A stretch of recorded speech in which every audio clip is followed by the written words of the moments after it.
Hey everybody, what's up? This is Tim Hart, branch manager of VanDyk Mortgage here in Fort Myers. Welcome to another episode of the Heartbeat Show podcast. Thanks for being with me. I got back it's been a year, Adam, a year. Got him back, Adam Regan from the News Press. Adam, how you doing? I'm doing great, Tim. How are you, man? Good, man. Did your life change after we did this podcast a year ago for high school football? Did people like attack you in the streets? The people attack me in the streets anyway, but yeah, it added fuel to the fire. I remember we were kind of hating on Florida Gators recruiting in Southwest Florida. Heard a couple comments about it, but what's my answer? It's true. Gators just don't recruit Southwest Florida very well anymore. Oh, geez, man. Why did you start off bashing the Gators? Let's move on. All right. So Adam and I today are going to be talking about the upcoming high school football season here in Lee County, Southwest Florida. We did this last year. It was pretty fun. I enjoyed it. I got a lot of friends that are heavily involved in football here as well, and I'll be sure to bust their names out. Travis Smith, James Delgado here, and Chris Siner's no longer coaching. He's the athletic director now, right? Yeah, I talked to Chris yesterday. Actually, they're in the midst of it. This whole officials crisis thing. I talked to Chris Siner about it yesterday. Great segue, Adam, because that's one of the things I want to talk about. So this is I've been seeing on the news, hot button issue, right? As of what is today? Wednesday, right? They're still striking, correct? Yeah, they're the South Gulf Football Officials Association. They had a contract with the Florida High School Athletic Association, but they found a loophole in the contract where if they didn't register 20 members, that contract was null and void. So they don't have a contract right now, and they're fighting for a pay raise. And the South Gulf Officials Association, they serve the Lee County public schools, private schools, LaBelle, Moorhaven, Port Charlotte, and they're threatening not to do games this year unless they get a pay raise. And the FHSA is standing firm. So now the Officials Association is trying to work out a deal with the Lee County public schools, all the private schools, LaBelle, Moorhaven, and that's where we are right now. Okay, so let's spend a few minutes on this. What are they so all officials, correct me if I'm wrong, during a football game get paid the same amount, correct? Correct. What do they get paid per game? Well, it's $65 right now. Okay. Are they considered independent contractors? Are they considered like employees? Well, they are members of their officials association. So, okay. Yeah, they work out of the officials association. And there are a number of different officials associations throughout the state of Florida that cover different territories. All right, so 65 a game. How much do they want? I believe they were looking for a $10 increase or so. And, they get paid mileage too to games as well. But if you look at what officials are paid in other states around the country, Florida's significantly lower. Oh, they are? Yeah. Just like, and this will be another issue that comes up sooner or later, and it always does. High school football coaches in Florida are in the same boat. Their supplements are way, way less than if you go north to Georgia, to Alabama, and places like that. So yeah, their coaches are underpaid as well. Yeah, well, man, what a rough issue. Because I look at sometimes with Little League, we do heavily involved in Little League, and umps get paid, and just in Little League, and as a kid they volunteered to do it. And you're constantly and good luck getting volunteers anymore, man. Oh my God, that's a whole nother story there. But that's kind of so. Like, then what about Collier County? What do they pay their refs? Well, they have their own officials association, and really the FHSAA is in charge of paying the officials. So everybody around the state gets paid the same. But the Collier County officials, they have their contract, and they're willing to wait until next year to get their pay raise, which the FHSAA has come out today on Wednesday and said that they will give a pay increase to officials starting in 2020. All officials, not just football. Huh. Gotcha. I'm sure they'll work all this out, but that coach's pay, you bring that up. Like, what's the difference between state of Florida and Georgia?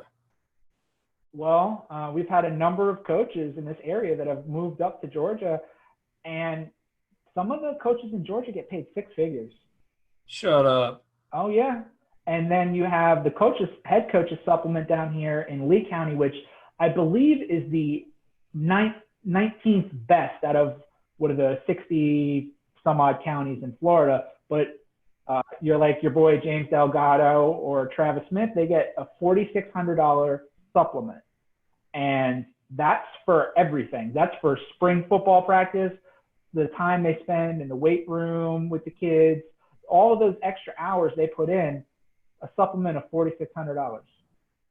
Man, and you and I both know I would love to see what a coach calculated their hourly rate at, because that job ain't just walking on the field and being done. Film time, the mentoring that these guys do for these kids, it's probably like a quarter an hour, man. Yeah, they're underpaid. And I believe that back to the officials estimate that they get paid with all the time they put in with clinics and, practicing and stuff like that. They get paid probably $2 an hour. Huh. I did hear something interesting, and we'll kind of move on, but with refs, like the officiating, how hard it is to get officiating anymore, and especially in youth sports, and that refs are gravitating more towards being football refs than basketball or baseball because they don't get heckled as much by parents and fans. It's harder for them to get heckled on the field. You haven't been to a football game recently.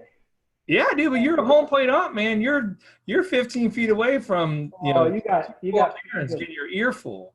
You got football fans who are on the fence. They're not in the stands. They're up on the fence yelling at these officials.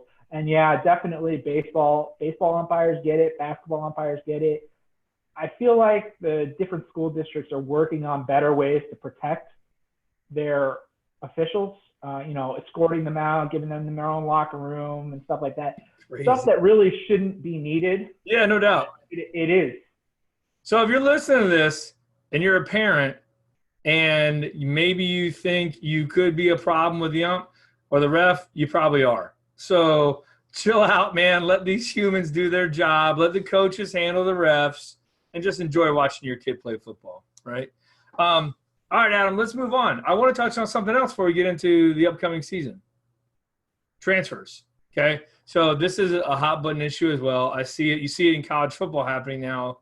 But, is any changes coming for transfers? Because there were some big ones, right, this year. I think people going to ECS, I think, those are the big transfers this year. You want me to run through all the great players ECS has this year on their team that are from different schools?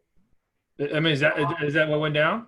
Yeah, I mean, first off, we can start with Ernest Graham, Mariner grad, one of the best players to ever come out of Lee County. Go Tritons. A great Gator. Played in the NFL. He stepped down 2 years ago at North Fort Myers High School after 4 years. He took a year off to focus on his family and his health, and he got a job this year at Evangelical Christian School in Fort Myers. And Ernest Graham, everybody wants to play for that guy. When he was at North Fort Myers, everybody wants to play for him. So it started. You had Terry Lindsay, a great running back at Bishop Moreau, D1 back. He started the ball rolling. Ernest coached him and Pop Warner, so they have a great relationship. Coming with him from Bishop Moreau was their leading receiver, Jaden Brown, and then another great defensive player, Giancarlo Duplessis. And then the transfer started coming. Taven Ward, very underrated player from Mariner, for Travis Smith at Mariner. He's over at ECS now. And then the big one was RJ Rosales, quarterback for Immokalee, probably the best quarterback we've had in Southwest Florida in quite some time. Now he's at ECS. Greg Thomas, receiver out of Dunbar, he's there catching balls from RJ Rosales. And all of a sudden, people are saying that, that the ECS has a super team now, much to Ernest Graham and his staff's chagrin. They don't want to be called the super team, but that's what people are calling them. Yeah, that's but there's nothing. I mean, there's nothing stopping a high school kid from transferring right now, correct? I mean, in public schools, you've got the zones and stuff like that. But state law basically says that, with school choice, you can transfer wherever you want to transfer. And, you're free to go to a private school if you want to go to a private school, and ECS is a private school. So, yeah, there's nothing really stopping kids. That's why a lot of people say, oh, transferring, it's not that big of a deal. This has been going on in Lee County, forever. And they're right. They're absolutely correct. But the thing that the FHSA is really worried about is recruiting. And that's illegal. A coach can't recruit a kid to come to his school. There are some significant penalties for coaches who are caught recruiting, and but you have to be able to prove it. You have to have some sort of evidence, text messages, Twitter DMs, Instagram DMs, and stuff like that.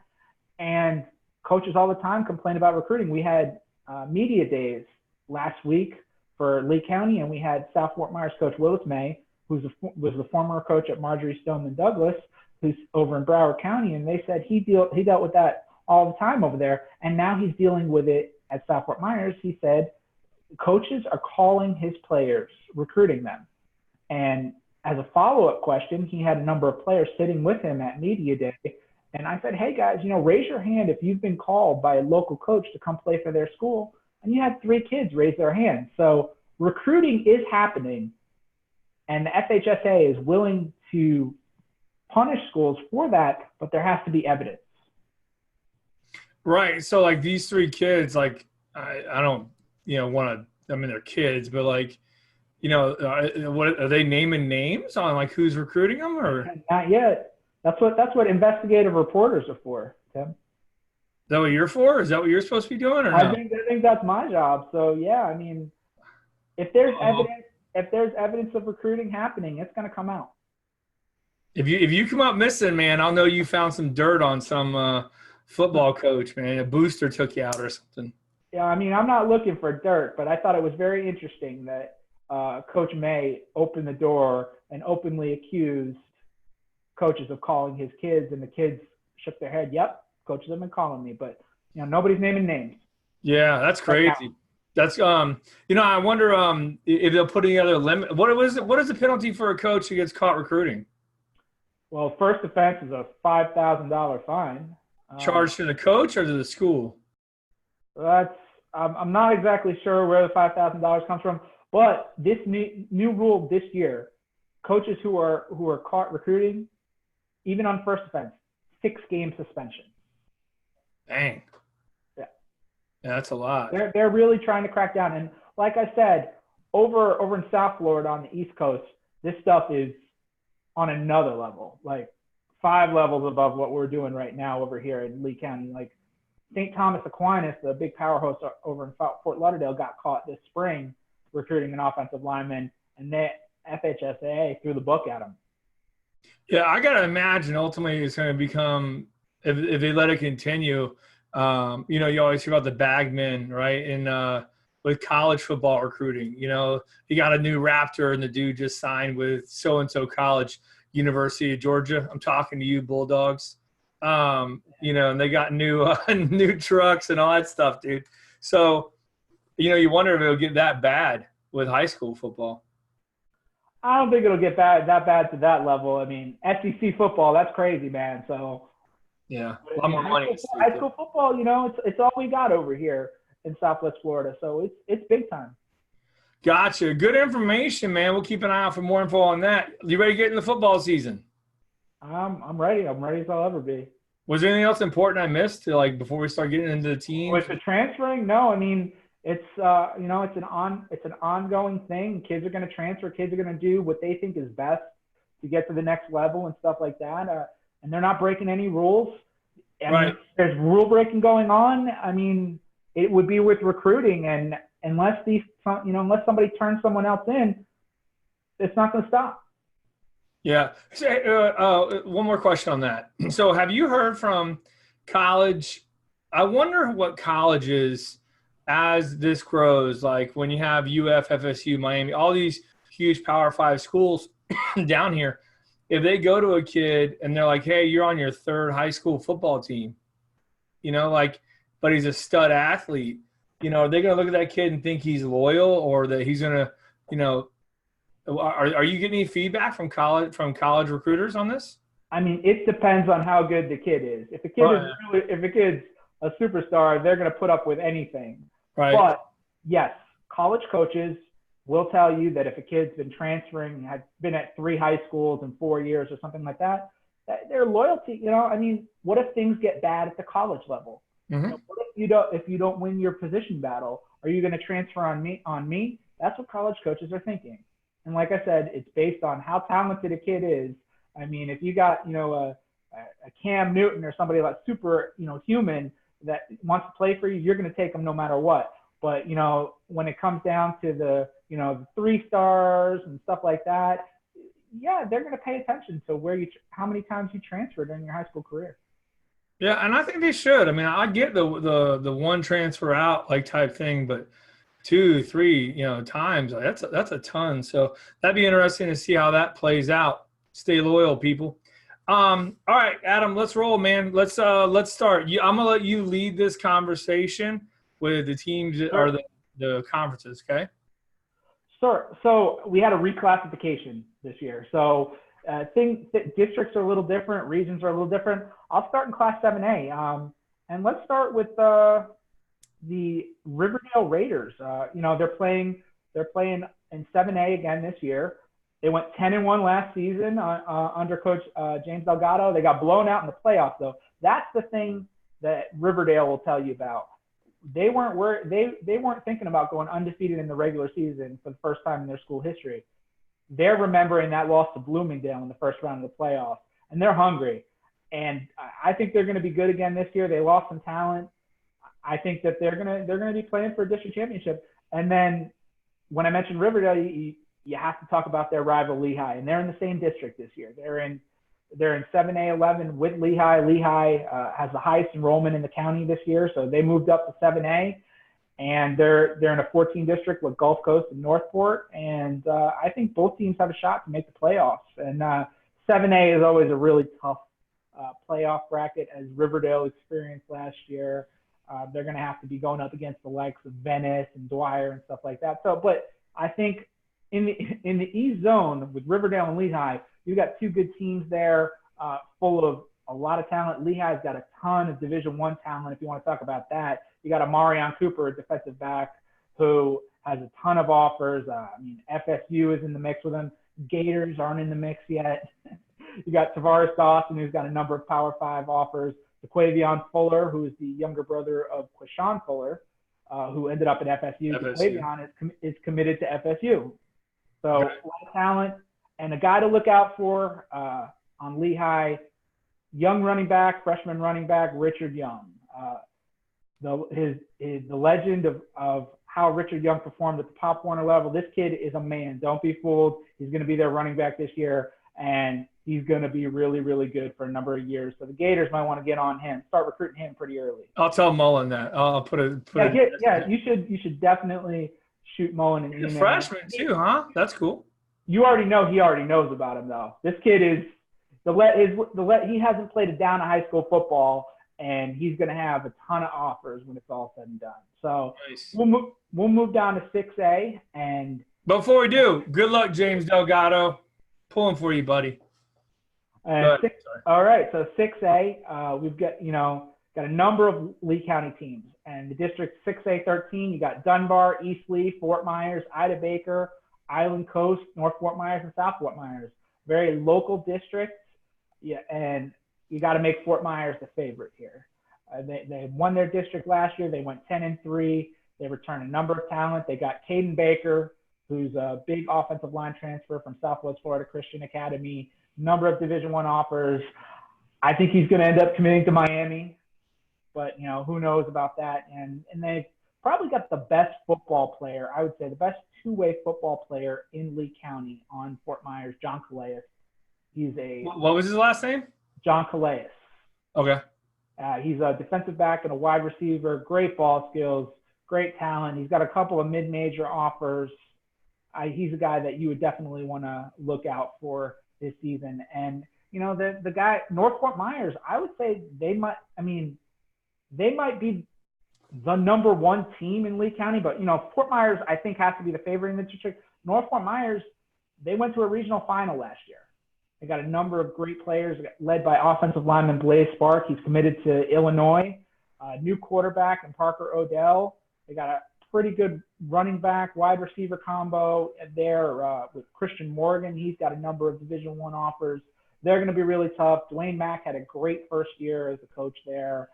They're gonna give Fort Myers a run for their money. Then you got Dunbar, all the talent at Dunbar. The Jadarius Green McKnight, who's committed to FSU. You've got a guy like Knowledge Bland, who was their leading tackler, and Gerard Curse. They've got all those fast guys at Dunbar. So much speed, so much talent. You can't count them out. And they've beaten Fort Myers a couple times over the last couple of years. That kid's name was Knowledge? Knowledge Bland, yep. Have you ever heard that name before? No, but I imagine he's a pretty smart kid, no? Hey-oh, nailed it. He better be with that name, dude. You better be. Exactly. And the problem in 6A is the playoffs.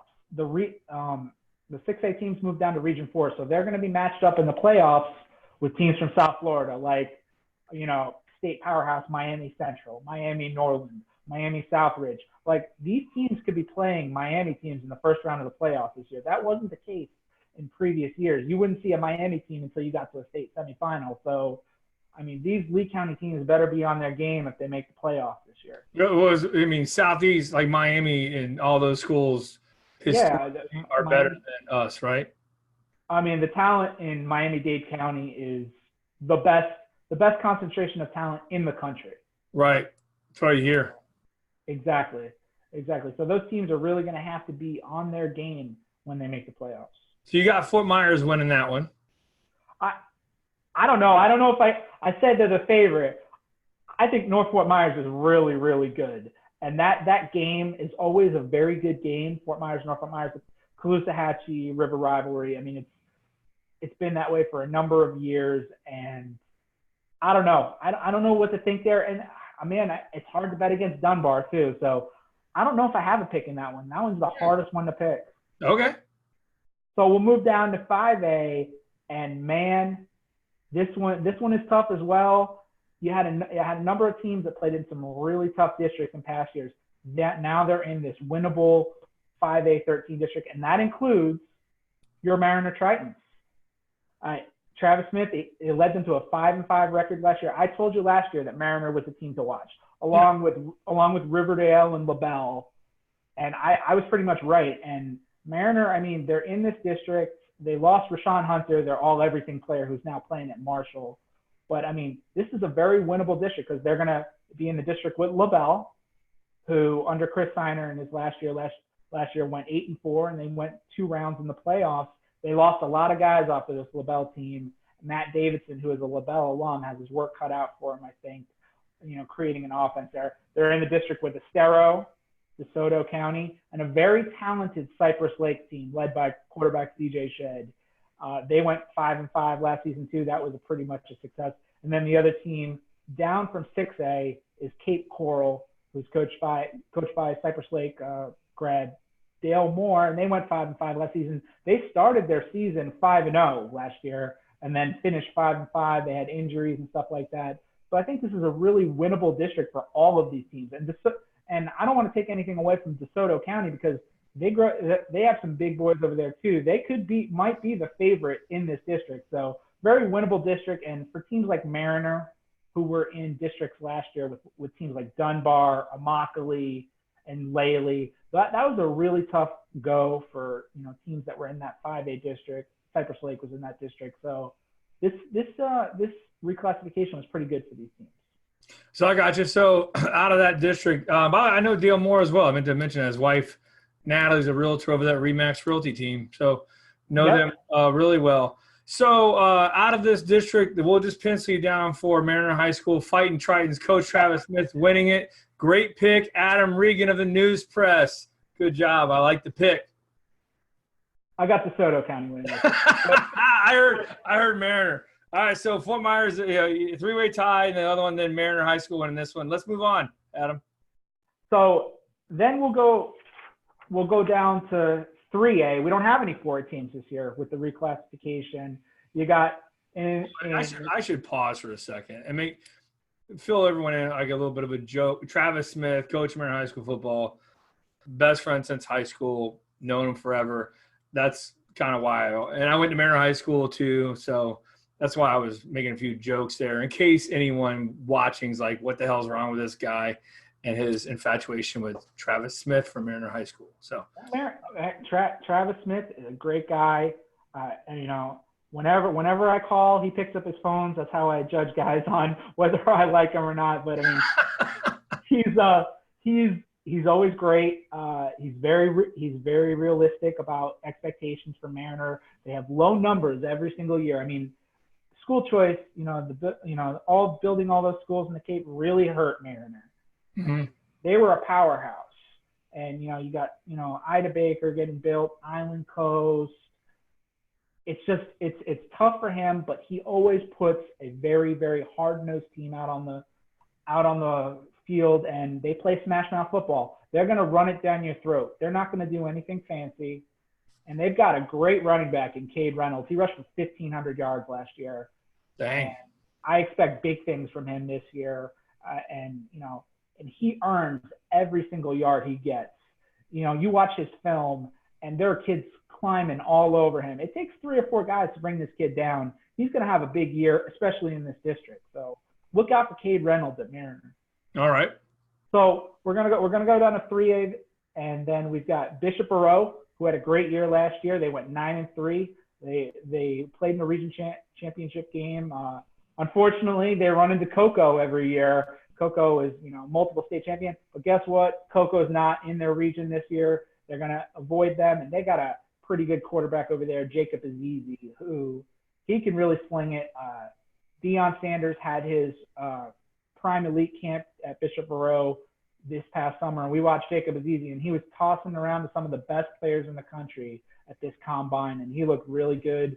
So expect a big year from him. Then you got Bonita Springs. They came out of nowhere last year too, right? I mean, I got a lot of they had some good players on their team, yeah. I thought the expectations were kind of low for them last year. No, they've been. Josh Vogelbach is the coach over there, and he is an offensive mastermind.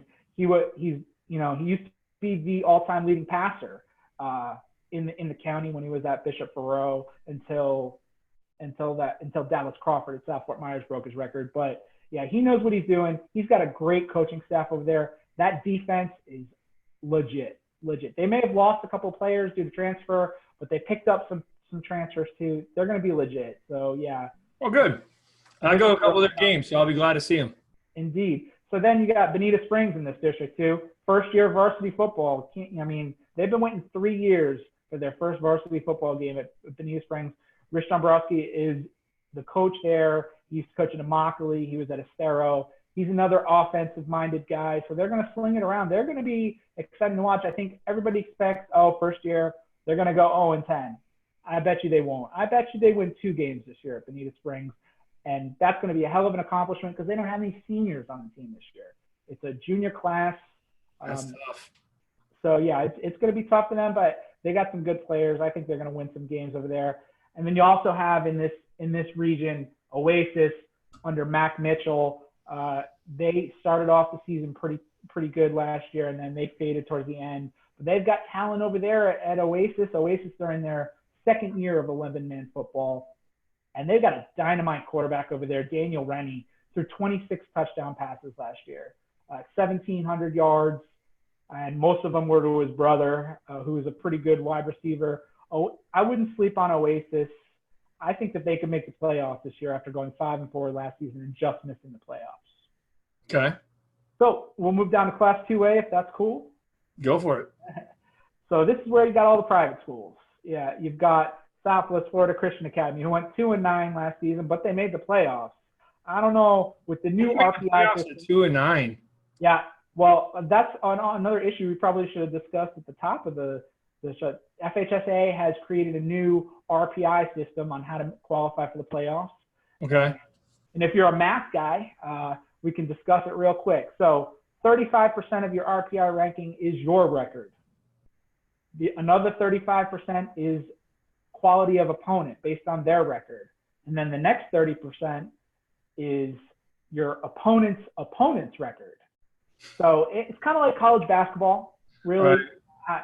RPI is a big thing on what they look at to choose for, the 68 team field in the NCAA tournament. So I think the FHSA is taking a nice step forward here because you don't want 2 and 8 teams making the playoffs. Yeah, no offense to that school or nothing. That's kind of crazy. Indeed. And then you got First Baptist is coming off a 4-6 season. They're usually a powerhouse out of Naples. And then you got ECS. I think everybody's expecting ECS to make a deep run into the playoffs this year because of Ernest Graham as the coach. And then you got RJ Rosales as your quarterback. And then everybody else that transferred in there. They're going to be a good team. They're going to be tough. They would be my favorite. It's all a matter of how all of that talent gels together. So I think it could be interesting watching them this year. And that's it for the classification. I got you. Well, cool. Good rundown. So let's go. I'll be curious. Who's ECS's big game this year? Do they have they play a Fort Myers or any of them? No, that's the thing. ECS, they really had their schedule made out before they turned into this juggernaut. In fact, they got dropped off the schedule by Southwest Florida Christian Academy. Didn't want to play them because of accusations, allegations and stuff like that. Uh-oh, gotcha. So you have them, they'll play a mostly private school schedule, but they will play Bradenton Southeast, who traditionally is very good. They got them to come in. Yeah, it's not going to be a very tough schedule, but this is a very tough region for them in the playoffs. They got to contend with, a former state champion, Champagnat Catholic out of Hialeah. You've got Glades Day, who's always very good. You've got Moorhaven's going to be in there. They're always very good. Westminster Academy out of Miami Christian. So it's going to be tough in the playoffs for ECS, but I imagine that they're going to roll through the regular season, except for maybe a couple. I wish them good luck. I know Ernest well, so I know him as well, so that'd be cool. So give me a couple games of the year. You got any that you're looking forward to seeing? Oh man, there are a lot of games that I'm looking forward to seeing. I always want to see. I always ask to cover Fort Myers, North Fort Myers game. I've seen some pretty good games over the last couple of years, including the only time they played in the state playoffs, which was 2017, and it was a 7-6 game. It was a classic. It's one of the best games I've ever seen. Great Division I talent all over the place in that game. That's always one I want to see. And then it's not going to be happening at the end of the season this year, but the I'm going to ring your bell game, the Riverdale Lehigh game. That is my favorite game. I won't let anybody else cover it. I love it so much because, the passion those two programs bring. But it's not going to be at the end of the season this year. It's going to be towards the end because they're in the same district this year. So that one's always a good one. Riverdale has won the last 2 of them. I mean, Lehigh, they're salty, man. They want it bad. They want to ring that bell, and it's always exciting to see these kids celebrate by ringing. What is it? It's called? I'm gonna ring your bell. It's called the Battle of the Bell, but we here at the News Press call it the I'm gonna ring your bell game. And, so one team wins, they try to bell out, and everyone that beats. They drive. You'll have a pickup truck drive off onto the field with this bell, and grab the bell. It's basically a trophy, but it is a legit bell, and they just start pounding on that thing. It's like ringing the victory bell. I love it. It's so exciting. I love it. And, your boy James Delgado, I told him before this game every year, I was like, you don't realize how big this game is, man. You really don't. And he finally realized that when they won it, his first year there, and he was just the smiles on these kids' faces. He's like, I get it now. Oh, cool. This game is huge. And I mean, I love it. I love watching it. And the Dunbar-Fort Myers game is always very good. As you can sense a trend here, I love the rivalry games. Right. Are there any huge teams coming out of area into here playing? No, I mean, not really. I wouldn't consider Charlotte out of area. They're going to be very good this year, and they're going to play Fort Myers in week 2. But you do have Lehigh. Their opening game of the season is over in Miami at Booker T. Washington, who's, a state power. They'll play them over there, but no, you don't have any real big teams coming to Lee County though. Okay, gotcha. All right, how about who are the stud D1 players coming out this year that we should keep an eye on? I mean, there's a couple of them, and like I said, I would say one of the top players is Omarion Cooper. I mean, he's not a senior, but he is a guy everybody wants now. He was the defensive MVP. Yeah, he was the MVP at Deion Sanders' elite defensive back camp over in Dallas. Deion came over here, in the summertime, recognized real quickly that Omarion Cooper was going to be a great defensive back, so he invited him to his elite defensive back camp. And then, like I said, you've got Jadarius Green McKnight. Dunbar always puts out D1 talent, and he's their guy this year. He's been committed to FSU for a while now, and it doesn't look like any other teams really have a shot at him. Who did Cooper play for? He plays for Lehigh. Lehigh, okay. Lehigh, and then another defensive back, Tavares Dawson at Lehigh. He's got offers from Maryland and a couple other Power 5 schools. Yeah, I mean, Lee County, is usually stacked with D1 talent. Maybe it's a little top heavy this year, but there's some good players. I mentioned Terry Lindsay, who's now at ECS. He's got offers from Cincinnati, Iowa State, schools like that. Caden Baker at Fort Myers, who I mentioned. I think he's going to end up going to Miami. His father went to FSU and played there, but he doesn't have an FSU offer yet. I imagine if FSU came in with an offer to Caden Baker, he'd have to strongly consider it, considering his father's history there.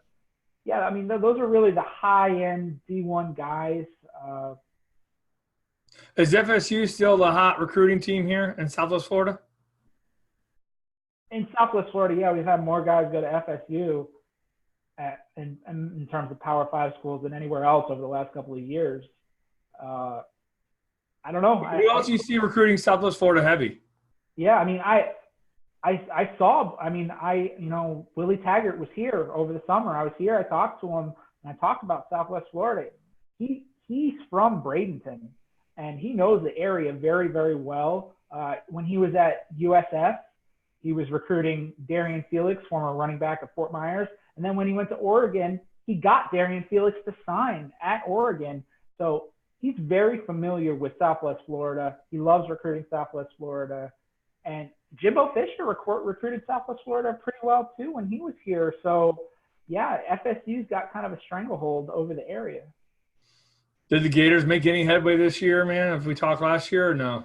When we do our Big 15 list at the News Press and Naples Daily News, I'm always looking at offers these guys have, and I rarely see UF on that offers list. I mean, just don't see them. And I mean, I haven't. I'm sure they're lurking, but I haven't seen them. Same thing with Miami over the last couple of years. Yeah, same thing with Miami, huh? Yeah, don't get it. That's wild, isn't it, man? They're right there. Now, like I said, we had a couple of very big time players. As I said, Quashon Fuller went to FSU last year. Right. He chose them over Alabama. But the guy I was really looking at was Derek Hunter Jr. out of Dunbar. He is a great defensive lineman. I think he's going to play defensive end in college. He went to A&M, right? Texas A&M? He committed to FSU originally, but then he ended up going to A&M to play for Jimbo Fisher. He had a Gators offer, and the Gators were never really factored into him. I thought he would have fit in great in Gainesville. And you better watch this kid at Texas A&M. He's going to be really, really good. He's going to be all conference at some point. Cool. All right, man. Adam, sir, I appreciate it. Anything else you want to add? No, I mean, I'm excited for football in Lee County to start. And don't forget to go to news-press.com for all your high school sports coverage. We do it better than anybody else. We'll have, exclusive content. We break stories. We write features on the kids. We'll have video highlights all throughout the year. Naples Daily News does a great job covering Collier County, naplesnews.com. So, yeah, and that's pretty much it. All right. Number one concession stand is still my boy Donnie O. Bishop Rowe. No question, man. Donnie There you go, Overhauser. Is legit. We just the Fort Myers American Little League just celebrated 50 years of Donnie Overhauser, committing his time to kids and stuff like that. Bishop Barreau was there. They unveiled a big. Dude, I was the coach of the team that walked up. I'm on the board there. Really, you were there? Yeah. My son's in the pick. Yeah, I was coaching the team. That bust of Donnie O was pretty impressive. That was almost like I was talking to him myself when I. Yeah, his concession stand is legendary. Riverdale's got a great concession stand. I mean, teams in Lee County are really stepping up their game with concession stands. So, I mean, that's great. Great for me when I don't eat. And at halftime, I can just, scarf down whatever fare they have there. So, I mean, I enjoy it. There you go. Well, Adam, man, thanks again, dude. Maybe if you come up with something to talk about, always reach out to me. I'm always here, man, to have. Like I said, I had a blast last year doing this with you, and I love talking football. So anytime. Did you shout out your podcast? Did you? Oh yeah. I mean, there are so many plugs that you kind of forget them. So Adam Fisher, the Naples Daily News, and I do a Inside Southwest Florida Football podcast every week of the season. First one actually just dropped today. I don't know when this is airing, but I mean, maybe we might have had 2 podcasts air by the time this. No, it'll be the next couple of days. It'll be out. Yeah, well, Inside Southwest Florida Football Podcast. You can go to news-press.com, naplesnews.com, or you can download it on iTunes like everybody else gets their podcast. All right, we'll put that in the body of the post there for you. Adam, again, appreciate you being with us. And you guys out there, thanks for listening. Really appreciate it. Feel free to subscribe to this podcast on iTunes, Spotify, anywhere you listen to podcasts. It's there. Like it on Facebook, all that fun stuff. Share it with maybe friends we mentioned or kids that are playing high school football. Maybe they'll find some interest in this. So, again, Adam, thanks for being with us and appreciate everyone out there watching. Adam, take care, buddy. Take care, man. See you, dude.